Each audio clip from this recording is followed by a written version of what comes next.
The Expendables 4, or Expendables if you like reading things literally, is the latest in this series of over-the-top, old-school action movies. Sylvester Stallone, beginning with the first Expendables, has managed to convince some of the biggest action stars of all time to be a part of this incredible movie franchise. And the fourth installment is no different. In honor of kicking butt and taking names 4 times over, let's take a look at some of the behind-the-scenes, action from the Expendables.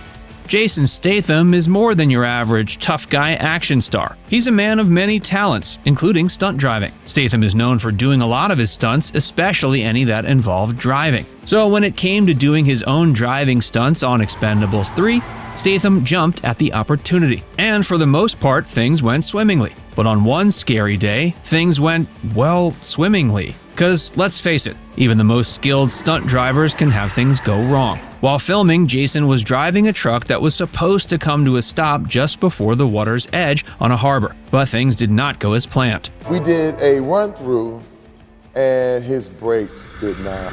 It was a potentially horrifying and traumatizing thing to witness. I was just sitting there like, oh my God, I just watched a person die. But amazingly, Jason managed to get out of the truck, into the water, and emerge unscathed. One thing people were quick to mention was the fact that in his days before being an actor, Jason was quite an accomplished diver. He represented England in the 1990 Commonwealth Games and came close to qualifying for the Olympics. So perhaps this type of accident was one that was best suited to Jason, who was unlikely to panic from taking a dive into the water, even from inside a truck. And maybe the most incredible thing about the whole ordeal was that Jason kept right on filming. He went, changed his clothes, hopped right back in the truck. Statham isn't the only true pro in the Expendables franchise. Sylvester Stallone has been the driving force behind the series since the beginning, and it's fascinating to see how Sly's work ethic and attention to detail permeate pretty much every facet of the process. Take a look at this footage of Stallone getting into the nitty-gritty of how the demolition process would work for the final scene in the first movie. I've wired the entire building in a way that a demolitions expert in Las Vegas would wire a casino that has to come down. They're not going to explode it, they're going to implode it. He also has enough experience on the sets of action films over the years to know how valuable it is to get everything right the first time. Because having to reshoot scenes, especially ones that literally need to be rebuilt and then re-exploded, can take a long time. AKA, it can get very costly very quickly. So Stallone is pretty direct about this. Guys, no pressure. This has to be perfect on the first take. And his attention to detail extended all the way to the background actors. Stallone wasn't about to let even one background actor not look realistic, like in this scene where he addresses the actors playing soldiers who are lined up ready for battle. Sly knew that even if these characters weren't in focus on camera, the overall look needed to be perfect. You have to stand like soldiers. You're not like this. So be alert. And Stallone was meticulous in his choreography for all the fight and shooting sequences too. His years of training on so many action films really paid off, as he was able to coach his fellow actors with precision to make the Expendables look as amazing as possible. On action, you start to look at the plane. Then you stay there until I say, hey! And then you turn around, you get blasted. Stallone can take more than a little credit for the evolution of the action star. And in particular, he essentially created the archetype of the silent action star. In a clip of behind-the-scenes footage on the Expendables, he talked about a specific reason this happened. Apparently, he absolutely hated the first cut of First Blood. So much so, he tried to take matters into his own hands before anyone could see it. Can I buy the print? Because why? So I can burn it. The producers declined his offer, and instead they agreed to make some serious cuts to the movie to make it flow better. This meant cutting a lot of dialogue, including a lot of what Stallone had said as John Rambo. And while you might think a movie star would scream bloody murder if like 70% of their lines got cut, Stallone loved it. The movie's runtime was cut from 3 hours to 89 minutes. Stallone loved it, and audiences did too. According to Sly, but that's what sold it. That's the whole concept of that silent character, which wasn't silent.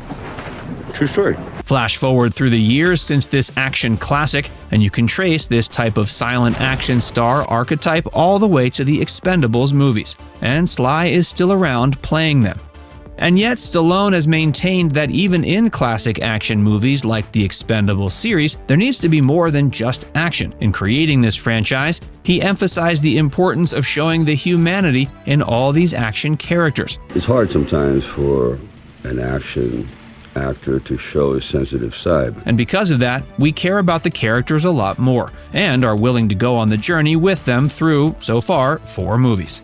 Of course, being a tough guy is still a prerequisite for starring in The Expendables, and not just playing a tough guy character, actually being tough in real life. Over the years, Stallone has been injured numerous times while filming, and The Expendables was no exception. In the first one, he was instructed by his doctor to literally stop filming and shut the whole production down for a couple months while he let a ruptured tendon heal. Sly's response? Pretty much exactly what you'd expect from a man who has made a career out of not only acting but being tough. The question is whether you can do the stuff you need to do. I have to. He also sustained a serious injury while filming the third movie. Stallone had what's known as a back blast while filming, and he needed surgery to repair it. But despite his many injuries, he has a pretty hilarious take on the movies that go along with them. Said Stallone, "I grade the quality of a film by the intensity of the injuries. When I shot Stop or My Mom Will Shoot, I never got hurt. Through Rambo and The Expendables, I break my neck and my spine and I dislocate both shoulders."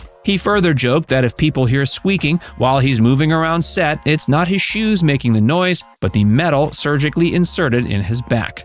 Of course, Stallone is far from the only big action star in the franchise. Dolph Lundgren plays Connor Jensen, and while it's a serious character in a serious movie, Dolph has a pretty lighthearted view of his character. According to Lundgren, Connor has a few vices. He managed to sort of become part of the team in this picture instead of being this kind of offbeat character in the first one. And he insisted that playing a Swedish drunk was actually a lot of fun. Plus, he was equipped with a weapon or two that perhaps made the other stars jealous. I have the biggest knife of everybody, I think, and I'm the craziest.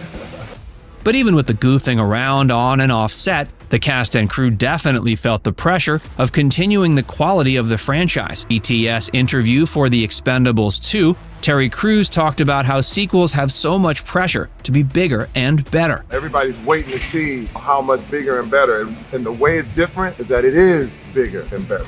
This wasn't just an attitude. The producers took some big, bold steps to make sure the sequel popped in new and better ways. For starters, they added in action megastars like Chuck Norris and Jean-Claude Van Damme to the cast. Plus, they started getting bigger and better with the stunts too. We actually shot in Europe and basically blew up Bulgaria in many, many ways. That country will never be the same. The stars of The Expendables all have to be bigger and better too, and that means staying in incredible shape. And when you're prepping for a movie like The Expendables, you often don't have the luxury of building your muscle up over time, because the shoots are often not that long after the project is given the green light. Dolph Lundgren talked about how one of the things you learn when training for an action movie is to adapt your training regimen to be super efficient, and you also get really good at the balance of training and shooting. Plus, these actors know how to stay fit and ready for the next projects. You know, when you do 4 months in a picture like we did, you kind of know how to simplify your workout. There's also the friendly competition aspect when it comes to looking buff on camera. Dolph, for example, pointed out that when you're going to be opposite other action stars known for their size, it can feel daunting. I knew I had to stand next to this guy over here and this fool over here, so I had to build up a little more muscle. One thing Stallone loves about the franchise is that while they're modern films, they also have a throwback vibe in how they approach the action sequences. Most of the action films today are very highly technical, and so the Expendables try to bring back a little of that old-time rock and roll. It's also how they approach the casting of the film. As we're all aware, so many of the cast members are action legends, and many of them have been making these types of movies since the age of rock and roll that Sly was talking about. As the man who basically brought the entire Expendables franchise from an idea to a reality, Stallone is certainly aware of how important and difficult it's been to get all these megastars on screen together. He's always been very cognizant and respectful of the level of action stars he's dealing with in the Expendables franchise. As such, to get them all together at one time is a minor miracle. It makes it very special because you're never, ever going to see this again.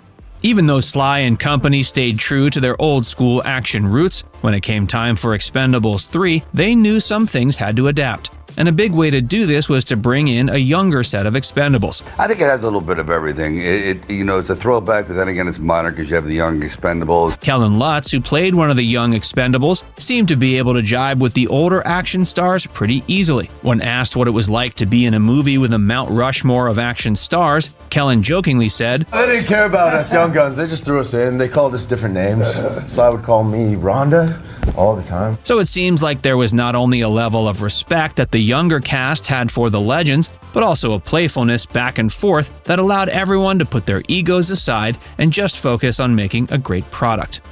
That included getting input from a source who doesn't exactly scream action star, Kelsey Grammer. Of course, Grammer, who played Bonaparte in the third movie, has had a stellar career of his own, with more than enough experience to have legit opinions on dialogue. He talked about how he felt comfortable making dialogue suggestions to Stallone and the producers. We'd sit down and say, I think this line's not so good. And then Sly would take it in stride, even joking, But then he'd say, yeah, that's from an old draft. I don't know about you, but I'm planning to buy an extra-large bucket of popcorn to check out the fourth installment of this insanely fun movie series. Of course, that'll also mean I'll probably want an extra-large drink, which might mean a bathroom break. I've got some planning to do. In the meantime, if you have any thoughts about the upcoming Expendables movie or about behind-the-scenes fun from the first three, pop them in the comments section.